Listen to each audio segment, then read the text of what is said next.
da Idade Antiga na Grécia. A história da Grécia Antiga, ela é dividida pelo pré-homérico, que é antes do Homero, que é na época das narrativas do mito, período homérico, que é na época que tem a narração dos mitos, período clássico, que é a época de Sócrates, Platão e Aristóteles, e o período helenístico, que é o final da Grécia Antiga. Essa concepção cronológica de entender o movimento da história da Grécia Antiga nos mostra que o final da Idade Antiga na Grécia, nós vamos ter uma configuração diferente. Então a Grécia era, como vocês sabem, na Grécia Antiga, era um movimento de várias cidades, várias polis, né, cidade-estado, e ao qual nós temos uma grande cidade que se destaca pela sua organização na filosofia, na arte, na cultura, que é a Atenas. Então a cidade de Atenas, aonde que lá no helenismo é o momento em que nós vamos ter várias escolas filosóficas de destaque. E aí a filosofia ela vai desconfigurar aquilo que nós tínhamos com os clássicos, que era uma questão mais de o filósofo, seus seguidores e uma procura da verdade. Né? Os filósofos clássicos, Sócrates, Platão e Aristóteles, buscavam a razão acima de tudo, um absoluto. O Aristóteles, apesar de falar de uma razão mais voltada para o conhecimento a partir da prática, não deixa de também acreditar numa verdade universal. Só que com os helenistas, né, o período helenístico, nós vamos ter várias escolas filosóficas que vai encarar a filosofia não como um sistema de ideias, mas como arte de viver. Então, o que é a filosofia ética para o helenismo? Foram vários movimentos de formas de viver. Como nós hoje brincamos de falar filosofia de vida. Qual a sua?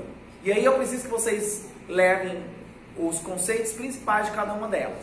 Os estoicos inventaram uma forma, ou seja, uma arte de viver, uma obra de arte, a vida como uma obra de arte. Então, como os estoicos encaram a vida, como que os cínicos encaram a vida, como que os céticos encaram a vida e como que os epicuristas encaram a vida. Então, nisso, a filosofia ética não é uma teoria de certo e errado, de dever, mas é uma teoria de procura da satisfação, procura da felicidade. Uma influência direta de Aristóteles. Eles eram muito influenciados por Sócrates também. A maioria dos filósofos helenistas elogiavam a vida de Sócrates, né, como um exemplo, mas a predominância é que tem essa ideia de busca da satisfação. Vamos lá, cada uma delas. Primeiro, os cínicos. O que é o cinismo? A palavra cínico vem de cão, cachorro de rua. Eles debocham dos valores sociais. Uma vez que a principal crítica dos cínicos é você ter que ter alguma coisa para se preocupar, você ter que procurar trabalhar para viver, você procurar construir as coisas, o apego aos bens materiais te tira o prazer de viver, te tira a satisfação da vida. Então, como ter uma vida de satisfação? A receita dos cínicos é: viva como um cachorro de rua, desprendido e sem cumprir as demandas dos valores sociais. Por isso que o Diógenes, que é um dos principais representantes do cinismo, dormia dentro do barril. Conta que ele tinha primeiro uma pedra para colocar de travesseiro e depois ele dispensa a pedra, usa o próprio braço, ficava nu. Então, imagine se hoje nós encontrássemos uma pessoa que dorme dentro do barril, vive nu na rua, a gente ia chamar ele de quê? Louco, mendigo. Que isso remete ao que eu vou trazer para vocês ao final da aula sobre o Foucault.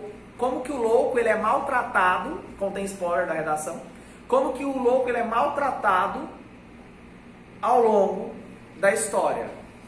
E o Foucault vai analisar isso, que a filosofia como uma forma de vida, ela está inteiramente ligada à experiência do sujeito de cada época. Ok? Então, continuando. Como que os cínicos encaram a vida? Debochando dos valores sociais e vivendo como cães. Como que os céticos encaram a vida? O cético, a máxima é: duvido de tudo, não existe verdade. Por que os céticos vão encarar a vida assim? Simples. Porque se eu tiver alguma verdade que eu acredito, eu vou ter que defendê-la. Eu vou ter que entrar em em atrito com alguém em algum momento para defender a minha verdade. Agora, se eu não tenho verdade alguma, logo eu não tenho preocupação, porque eu não vou ter que me irritar com ninguém para defender o meu ponto de vista. Ah, não concorda comigo? Não, beleza. Ok.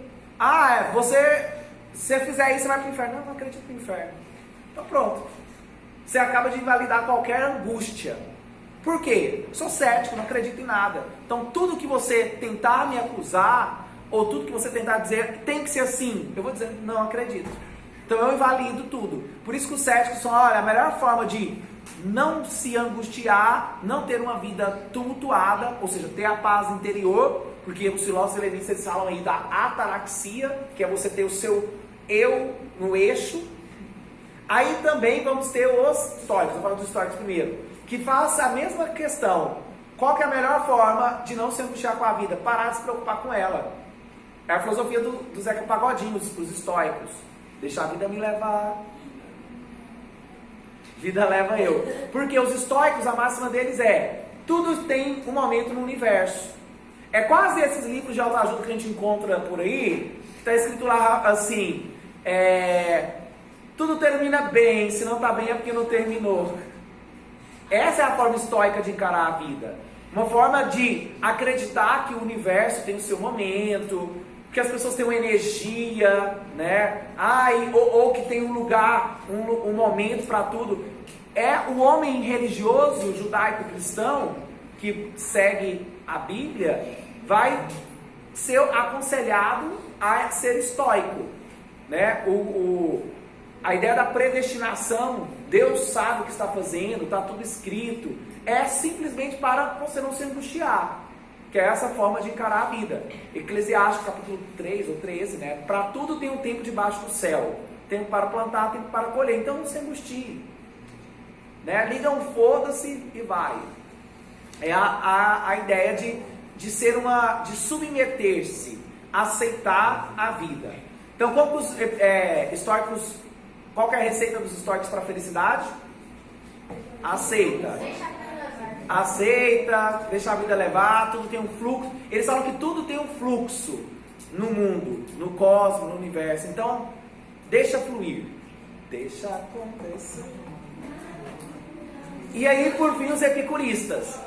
Qual que é a ideia dos epicuristas? Que o Epicuro, o principal representante, o que é, gente? Busca do prazer moderado. Por que o prazer moderado?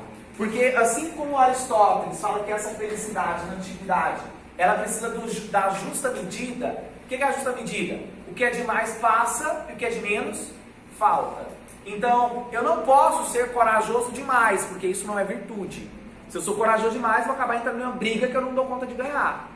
Se eu sou corajoso de menos, eu vou ser considerado socialmente um bundão, um covarde.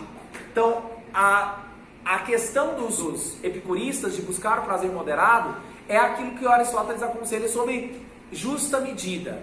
É a regra de ouro da felicidade para Aristóteles. Nem de mais, nem de menos. Porque o que é de mais passa, o que é de menos falta. Então a busca do prazer, ou seja, a busca da satisfação moderada. Se eu beber demais, ressaca. Comer é bom? Excelente. Se eu comer demais, traz um sorrisal. Então, é essa ideia de viver a vida, a satisfação, o prazer da vida. Ele define os 3 grandes prazeres da vida: comer, beber e ter amigos para fazer tudo isso juntos.